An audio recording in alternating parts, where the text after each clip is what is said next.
Welcome to সহজে ম্যাথসকো। সহজে ম্যাথসকো চ্যানেলে তোমাদের সবাইকে স্বাগত জানাই। আজকের ভিডিওতে আমি দেখাবো কিভাবে একটি মাত্র সহজ নিয়মে তোমাদের অষ্টম শ্রেণীর ত্রয়োদশ অধ্যায়ের বীজগাণিতিক উৎপাদক বিশ্লেষণ চ্যাপ্টারের সমস্ত অঙ্কগুলো সমাধান করা যায়। তো চলো দেরি না করে শুরু করি। সবার প্রথম আমাদের যেটি জানতে হবে সেটি হলো কমন নেওয়া। তো কমন নেওয়া কিভাবে আমরা কমন নিব? সবার প্রথম কমন নেওয়ার আগে আমরা একটা রাশি ধরে নেবো। ধরো একটা রাশি আছে x প্লাস 6। তো এই রাশিটার ক্ষেত্রে দুটো পদ আছে, একটা হচ্ছে 2x আর একটা হচ্ছে 6। তো এই 2x কে আমরা যদি ভাঙি তাহলে আমরা কি পাবো? 2x কে ভাঙলে আমরা পাবো 2 ইন্টু এক্স, আর এই 6 কে ভাঙলে আমরা কি পাবো? 2 ইন্টু 3। মাঝখানে যেরকম প্লাস ছিল ধরো প্লাস আছে। এরপর এই যে আমরা দুটো পদ থেকে পেলাম কি, একটাতে পেলাম 2 ইন্টু এক্স আর একটা পেলাম 2 ইন্টু 3। তাহলে এখানে দেখো একটা জিনিস কমন আছে, সেটা হচ্ছে কি, সেটা হলো এই 2। এই 2 এক্স এর মধ্যেও আছে, আবার 2 6 এর মধ্যেও আছে। তাই এইখান থেকে আমরা বলতে পারি এই 2টা হচ্ছে এখানকার কমন পার্ট।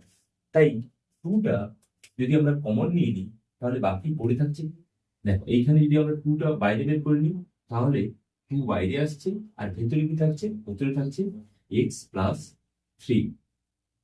এক্স প্লাস 3, তাহলে আমরা 2টা কমন নিয়ে নিলাম আর ভেতরে পড়ে থাকলো কি? X plus 3। কমন নেওয়া খুব সহজ। অর্থাৎ আগে আমাদের ওই যে উৎপাদকগুলো বের করে নিতে হবে, যে রাশিগুলো আমরা দেখবো তার উৎপাদকগুলো, অর্থাৎ তাকে ভাঙলে কি কি পাচ্ছি, সেইখান থেকে যেটা কমন পার্ট থাকবে সেইটাকে আমাদের কমন নিতে হবে।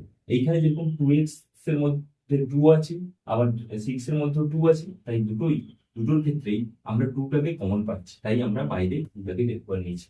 আবার এটাকে যদি তুমি গুণ করো তাহলে সেই একই জিনিস পাবে, অর্থাৎ এখান থেকে কি পাবে?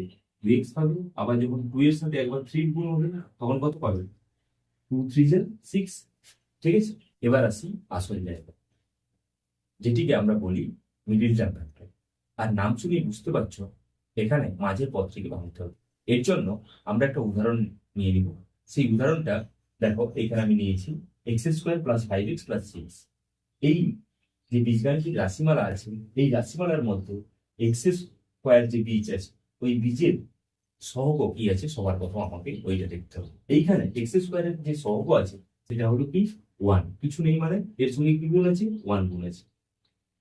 1 ইন্টু এক্স স্কোয়ার এরকম আমরা লিখতে পারি। আর প্লাস যেরকম আছে সেই পদটা আমি 5x প্লাস 6। ক্লিয়ার? এরপর আমাদের কাজ হচ্ছে এইখানে এক্স স্কোয়ার পার্টের যে সহগ থাকছে সেই সহগর সঙ্গে একদম শেষের যে ধ্রুবক পদ আছে তার গুণ করা। অর্থাৎ 1 এর সঙ্গে কার গুণ হবে? এখানে 6 এর, কারণ এক্স স্কোয়ারের সহগ এখানে কত? 1। আর 6টা হচ্ছে আমাদের ধ্রুবক পদ। 6টা হচ্ছে কি? 6টা হচ্ছে কনস্ট্যান্ট। তো এই 6 আর এই যে 1 এদের মধ্যে গুণ করা হবে। গুণ করলে আমরা কি পাবো? 6 1 যা 6। এরপর 6 কে আমাদের কি করতে হবে? আমাদের ভাঙতে হবে। অর্থাৎ 6 কে আমরা যদি ভাঙি তাহলে আমরা কি কি পাবো? 2 3 যা 6। ক্লিয়ার? 2 3 যা 6, আর যদি যায় সেটা 3 দিয়ে গেলেও 3 1 যা 3। এরপর দেখো এই 6 কে আমরা ভেঙে কি পেলাম? 6 ইকুয়ালস টু পেলাম 2 ইন্টু 3 ইন্টু 1। এরপর এই 6টার যদি আমরা ফ্যাক্টর বলি তাহলে কি কি পেলাম? 2 3 1। এবার এই যে ফ্যাক্টর গুলো আছে এদের নিজেদের মধ্যে কিভাবে দেখবো আমরা যোগ করে এই মাঝখানের পদটা পাওয়া যাবে। অর্থাৎ এইখানে আমরা দেখবো এই 2 আর 3 1 এই তিনটে যে উৎপাদক রয়েছে অর্থাৎ ফ্যাক্টর রয়েছে সেইগুলোর মধ্যে যোগ করে কিভাবে এই মাঝখানের পদ অর্থাৎ 5 কে ম্যাচ করানো যায় সেইটার জন্য আমরা দেখো 6 সমান আমরা লিখতে পারি কি? 2 ইন্টু 3। আর একটা 6 সমান এরকমও লিখতে পারি 6 ইন্টু 1। হ্যাঁ কি না?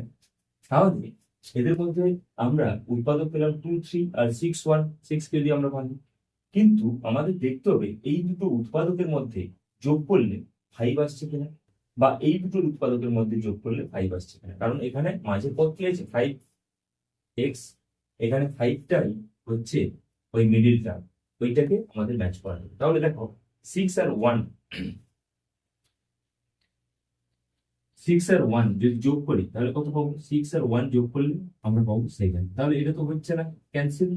কিন্তু 6 এর যে ফ্যাক্টর অর্থাৎ 2 আর 3, 2 আর 3 যদি যোগ করো তাহলে কত পাবো? 5 পাবে, হ্যাঁ কি না? তাহলে এইটাই আমাদের ম্যাচ করে যাচ্ছে। তাই আমাদের এইখানে আমরা কোনটাকে নিব? 2 আর 3 কে, 2 আর 3। তাহলে এইখানে এই এক্স স্কোয়ার প্লাস 5x যদি আমরা এখানে লিখি x square plus 5x plus 6, এইখানে এক্স স্কোয়ার প্লাস, এবার দেখ আমরা 6 কে ভেঙে কি পেয়েছিলাম? 2 আর 3 পেয়েছিলাম ওর যে উৎপাদক। তাহলে এই 5 এর জায়গায় আমরা লিখতে পারি কি? 2 প্লাস 3 ইন্টু এক্স, জাস্ট এর জায়গায় আমরা লিখলাম 2 প্লাস 3, কারণ 2 প্লাস 3 ইকুয়ালস টু 5 হয়। এরপর যেরকম ছিল প্লাস 6 লিখে দেব। এরপর দেখো এক্স স্কোয়ার যেরকম আছে থাকলো প্লাস, এরপর এইটা যদি আমরা ব্র্যাকেট তুলি তাহলে কি পাবো? 2 এর সঙ্গে এক্স এর একবার মাল্টিপ্লাই হয়ে যাবে, তাহলে 2x গুণ হয়ে গেল। এরপর 3 এর সঙ্গে এক্স এর একবার গুণ হয়ে যাবে, তাহলে প্লাস 3x সরি প্লাস 6। দেখো এরপর এইখানে এক্স স্কোয়ার প্লাস 2x আছে আর 3x প্লাস 6 আছে। তাহলে এইখান থেকে আমরা যদি দেখি এক্স স্কোয়ার মানে কি? দুটো এক্স এর গুণফল, আর 2x মানে 2 ইন্টু এক্স বা 2 গুণিতক এক্স। তাহলে এইখান থেকে দুটো পদের মধ্যেই এক্স আছে, তাই আমরা এক্স একটা কমন নিয়ে নিতে পারি। এক্স কমন নিলে পড়ে থাকে কি?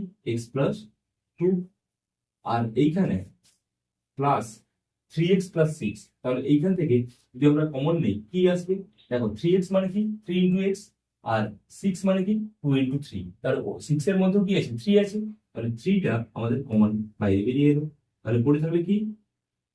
এক্স প্লাস 2 পড়ে থাকলো এক্স প্লাস 2।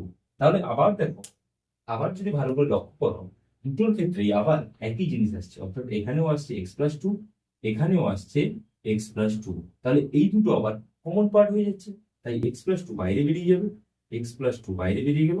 তাহলে বাকি পড়ে থাকছে আমাদের কি? এক্স আর প্লাস 3। তাহলে সেটা গুণ আকারে আমরা লিখে নেবো, এক্স প্লাস 3। ক্লিয়ার?